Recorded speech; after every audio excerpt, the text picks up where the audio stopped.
Some of the most difficult battles of the Vietnam War were fought far away from the jungles of Southeast Asia. While the war raged in Vietnam, anti-war protesters and draft resistors marched in the streets of America, demanding an end to U.S. involvement in Vietnam's struggles. The debate over the war pitted Americans against Americans, and sometimes even brother against brother.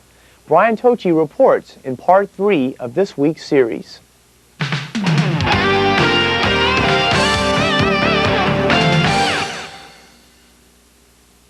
Every time I come to Washington, I make a visit to the wall. I'm thinking I'm back on a hill somewhere in Vietnam, and these bodies are sitting in a clearing waiting to be evac'd out. And the three names that are very personal to me, Larkin Valorand, Ernest Straley, and Ed Zimmerman, they were my soulmates. They were my friends. I go and I touch the name to let them know that I'm still keeping the faith, that I haven't forgotten. I just want to say to their family that I was there when your son died and that I remember him. And I go there and I touch his name. What are you feeling? What do you feel when you're touching that? He's on the other side touching me back. Before the Vietnam Memorial was dedicated, it was known as the Black Gash of Sorrow and Shame. Feelings about the war were as divided as the family we will meet today. One brother who chose to fight in Vietnam, and the other who protested against the war because he believed it to be wrong. I grew up in a middle-class neighborhood, in a Roman Catholic family, and I believe that when you were 19 and 20 years old, that what you did was fight for your country. I protested because, for the same reasons that I went in the Peace Corps, I protested because I believe that everybody needs to make a difference. I chose to enlist. I joined the Marine Corps in 1965. John Kennedy's words, "Ask what you can do for your country," were ringing inside my head for years. And I decided that Vietnam was my war and that we could stop the spread of communism. I honestly believed in 1965 that if we didn't stop them in Vietnam, we would fight them in San Francisco. Before I went there, my only frame of reference was John Wayne and the World War II movies I'd seen. In the opening scenes of the movie Platoon, Charlie Sheen comes walking down the ramp of a plane and dust is blowing and people are moving. That is very, very much like my experience. I came off to incredible heat and a stink, a smell.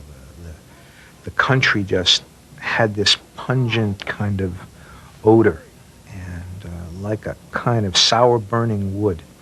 And I remember thinking, what a beautiful country. It was an incredibly beautiful country. And there was a little girl who carried a basket of Coca-Cola with ice in it. And she had cold Cokes and people used to wait for her. And I remember one day when I was out on patrol, apparently the little girl touched two wires together and blew 4 Marines and herself to kingdom come because she was an agent. Tom describes an anti-war protest where a policeman fell down. I went to help him up, and he was extremely angry. I helped him up. He pushed me to one side. He had a shotgun underneath him, and he put it in my back and marched me down the street. What he symbolized to me was the hatred of a lot of other people who didn't believe that people should speak out against their country.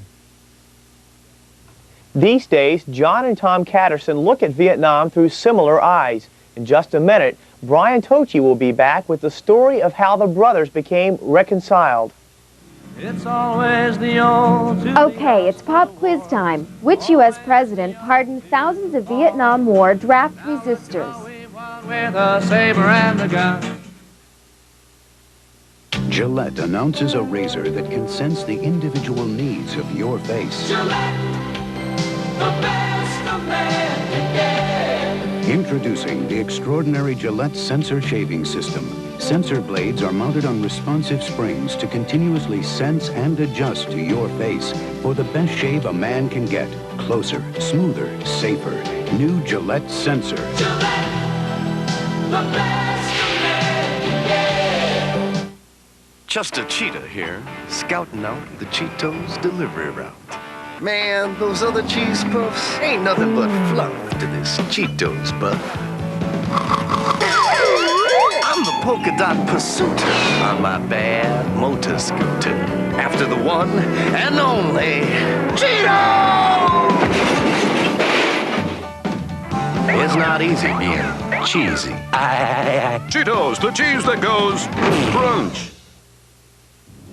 Your pop quiz answer. President Jimmy Carter granted full pardons to thousands of Vietnam draft resistors on January 21st, 1977, the day after his inauguration. But I ain't marching anymore. If you ask me what the legacy is the lessons we learned in Vietnam, and we better pass them on to the generations that are coming. That's what I think. 18 and 19-year-olds today should register for the draft. That's the law. They should also register to vote, and they should cast those votes, and they should watch what their leader is doing. Blind faith in your leaders today, as Bruce Springsteen said, is crazy. Question leadership. Are you saying you were mistaken going into Vietnam? Yes. Vietnam was a tragic mistake. It cost 58,000 lives, most of them people 19 and 20 and 21 years old. And I guess part of what drives me today is the thought that in 1966 and in 1967, my brother was right. This medal, I was hoping you'd notice that, is a thing that commemorates the Vietnam veterans getting together again. My brother gave me that, and I'm quite proud of it. You know, it sort of symbolizes for me, well, I don't know whether you can read it, but it says, marching along together again. My activism today is very much focused on environmental issues. Now, my brother has a different activism. He has the activism of the Vietnam veterans who need his help. I want to take somebody back to Vietnam that can plant trees and can reforest the areas that we defoliated. Because that's what my brother does. He plants trees. And I've always had this notion that together we can do something for the people in that country. I want to take my wife and children back with me. I want my children to see where I've served. I want them to smell those smells. And I want to sit in this little village and explain Vietnam to my son. That's the news for today. We'll see you tomorrow for another edition of Channel 1.